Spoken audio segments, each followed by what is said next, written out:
అనంతపురం తాడిపత్రిలో high tension కొనసాగుతోంది. తాడిపత్రిలో జరిగిన ఘర్షణలతో పోలీసులు అప్రమత్తమయ్యారు. తాడిపత్రికి 200 మంది అదనపు పోలీసు బలగాలు చేరుకున్నాయి. వైసీపీ నేత మురళిని తాడిపత్రిలో ఉండొద్దు అన్నారు ఎస్పీ. ఇప్పటికే కేతిరెడ్డిని అనంతపురం పంపారు పోలీసులు. తాడిపత్రిలో హై టెన్షన్ నెలకొంది. వైసీపీ మాజీ ఎమ్మెల్యే కేతిరెడ్డి పెద్దారెడ్డి రాకతో ఉద్రిక్తంగా మారింది. టీడీపీ వైసీపీ మధ్య వార్తో తాడిపత్రి అట్టుడికింది. పరస్పర దాడుల్లో పలువురికి తీవ్ర గాయాలయ్యాయి.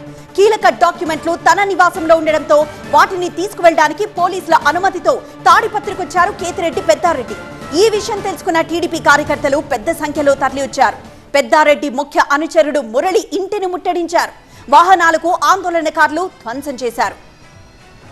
కేతిరెడ్డి తాడిపత్రికొస్తే ఉరికించి కొడతానని జేసీ ప్రభాకర్ రెడ్డి ఇచ్చిన వార్నింగ్ కి అదే రేంజ్ లో కేతిరెడ్డి కౌంటర్ ఇచ్చారు. ఇద్దరి మధ్య పెళ్లిన డైలాగ్స్ ఏంటో చూద్దాం. వాడు ఊర్లోకి వస్తే వాడిని పంచిప్పి కొడతాం. పోలీసులు చెప్తున్నా ఇప్పుడే. ఏం బహిష్కరించండి, చేయలేదా? You want the record?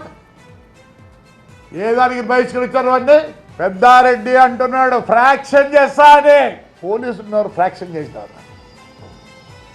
మాటలు అవి పంచ. ఎందుకని మంచి డ్రైర్ వేసుకోండు, నీకు ఉంది అది డ్రైర్ వేసుకోవని. I will pardon everybody. పెద్ద ఎమ్మెల్యేలు ఎంపీలే చేరుతా అన్నప్పుడు ఎందుకు నాకు వాళ్ళతో పాపం? ఒక 4-5 ఉన్నారు. According to the law I will go, I will not deviate లా.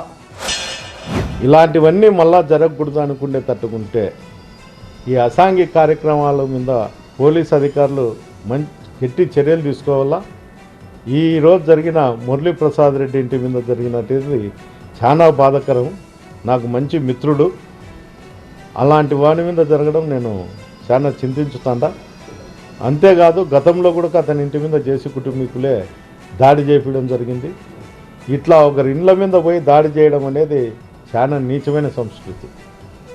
అతనేమో అతని ఇంటి మీదకో అతని మీదకో పోతే నేను వాని కథ చూస్తా, ఈ గడ్డంలో ఒక చరిత్ర ఉంది అని చెప్తారు. అంటే అందరికీ అందరి చరిత్ర అందరి దగ్గర కూడా ఉంటాయి. ప్రభాకర్ రెడ్డి గారు, నీకు ఆరోగ్యం బాగాలేదు, రెస్ట్ తీసుకో తప్ప నన్ను తాడిపత్రికి పోకోకుండా చేయడానికి ఈ చిన్న గలాటలు చేస్తే పోలీసు అధికారులు అరికడతారనే ఆలోచన నేను మనసులోంటి తప్పుకో. నేను ఖచ్చితంగా తాడిపత్రిలో వైఎస్ఆర్సీపీ నాయకులకు కార్యకర్తల కోసం నేను పనిచేస్తా. నా ఊపిరి ఉన్నంత వరకు తాడిపత్రిలోనే ఉంటానని కూడా ఈ సందర్భంగా